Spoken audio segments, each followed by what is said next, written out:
For decades, companies around the world have been redesigning their offices. Walls were removed, cubicles disappeared, and large open spaces filled with desks became the new standard. These spaces are known as open offices. The idea seemed simple. If employees work in the same open space, communication becomes easier. Collaboration happens naturally, and creativity increases. Many companies believed that removing physical barriers would help teams work better together. But over time, many employees began noticing something different. Instead of improving productivity, open offices often created new problems. People felt distracted. They struggled to concentrate. And communication sometimes became more difficult, not easier. So why did open offices become so popular? And why are many companies now starting to question them? Where open offices came from? The idea of open office spaces actually began in the 1950s. German designers introduced a concept called Bürolandschaft, which means office landscape. Traditional offices at the time were very structured. Managers had private rooms. Employees worked in separated areas. Communication between departments could be slow. The open office concept aimed to remove these barriers. By placing employees in shared spaces, companies hoped people would communicate more freely and work more efficiently. The idea eventually spread around the world. But the modern version of open offices became especially popular in the early 2000s. Why companies loved them? One reason companies adopted open offices so quickly was cost.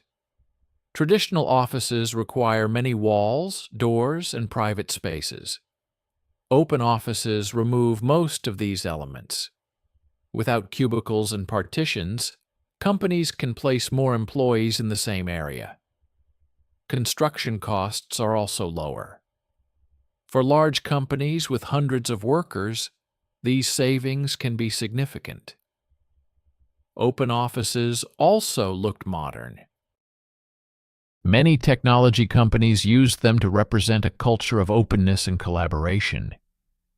The design quickly became associated with innovation and startup culture. The problem with noise. One of the biggest issues in open offices is noise. In traditional offices, walls help block sound. But in open environments, conversations and phone calls can travel across the entire room. Even small sounds can become distracting. When many people are working in the same space, these distractions happen constantly. Someone answering a phone call, co-workers discussing a project, people moving around the office. Each interruption may seem small, but over time, they can make it much harder to focus. The loss of privacy.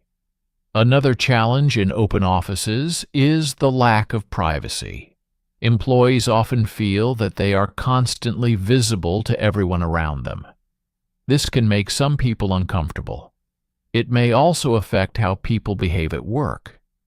Instead of speaking openly with coworkers, employees sometimes choose to communicate through emails or chat messages, even when coworkers sit nearby. This means the open design can sometimes reduce direct communication rather than increasing it. Concentration and productivity. Many types of work require long periods of concentration. Writing reports, designing software, solving complex problems, these tasks require focus. Open offices make that focus harder to maintain. Movement, noise, and frequent interruptions constantly pull attention away from the task. Even small distractions can break concentration. And once focus is lost, it often takes time to fully regain it. Over the course of a day, these interruptions can significantly affect productivity. What research shows? Several studies have examined how open offices affect communication and productivity. One well-known study from researchers at Harvard Business School found surprising results. When companies switched to open office layouts, face-to-face communication actually decreased. Employees began interacting less in person. Instead, they relied more on digital communication, such as email and messaging apps. The open environment made people more cautious about speaking openly. So instead of encouraging collaboration, the design sometimes produced the opposite effect. Why companies still use them? Despite these problems, open offices are still very common. There are several reasons for this. First, they are still cheaper to build and maintain.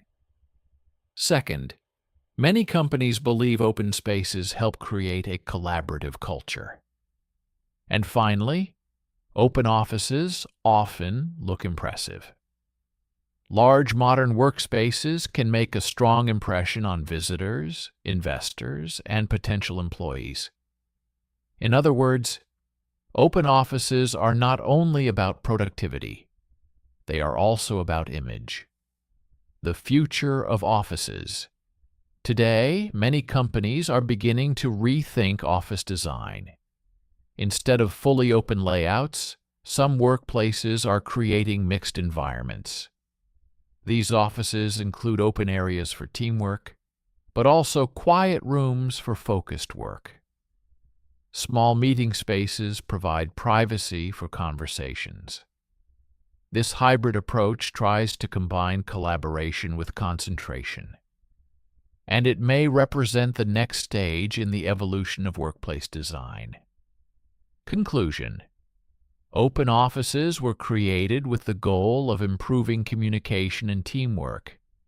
In some cases, they can support collaboration, but they also introduce challenges.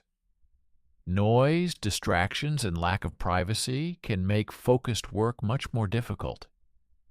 After decades of experimenting with open spaces, companies are beginning to realize that one single office design cannot fit every type of work. And sometimes removing the walls doesn't improve productivity. Sometimes it simply removes the quiet people need to do their best work.